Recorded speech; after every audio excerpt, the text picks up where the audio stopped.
This is a practice video for transform functions. What you want to do is pause the video, give the problem a shot, check your answer, and check the explanation if you got it wrong, or listen to the video so you can get the right answer. So they give us a graph that they want us to transform here, and they call it f of x.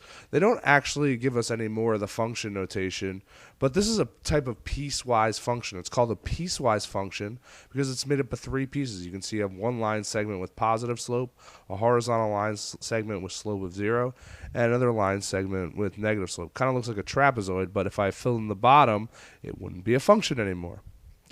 So what I want to do here is move the points that kind of define the shape it is. So it's the 4 points that you can see are graphed that kind of make up the shape of this.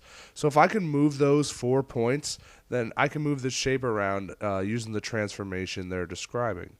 So they want to transform f of x to f of x plus 2 plus 1. Now, we need to look at this kind of in terms of order of operations. So we need to go and take care of the transformations that are inside the parentheses and kind of follow PEMDAS from there. So if we look inside, we have an x plus 2 inside. Now that actually moves the graph to the left. It's the opposite of what you expect. It's kind of like being minus a negative when we were talking about absolute value. So that's going to move the graph left 2. Now there's nothing else on the inside. If we move to the outside, there's no multiplication. But we have a plus 1 out back. So that's going to take the entire graph and move it up 1. So the next thing I would do is write down what the 4 parent points are, which are 1, 1, 2, 3, and 3, 3, and one more, 5, 1. And we want to figure out the transformation. So transformations to the x occur on the inside of the parentheses.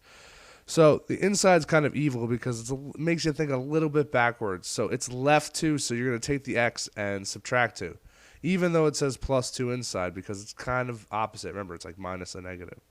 And the outside's a little bit easier because whatever's being done to the outside of the f of parentheses, I do to the y. So it's f of and then plus 1 on the outside. So for the y, I just change it to y plus 1. So go to all the y's and add 1.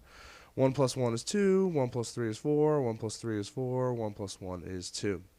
So then all I have to do is replot those points, and I can see where the transformation went.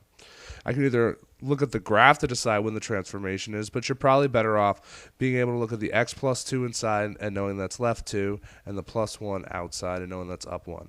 Now, it does matter the order you state the transformations in, so make sure you write them down in the order that you got them by following PEMDAS.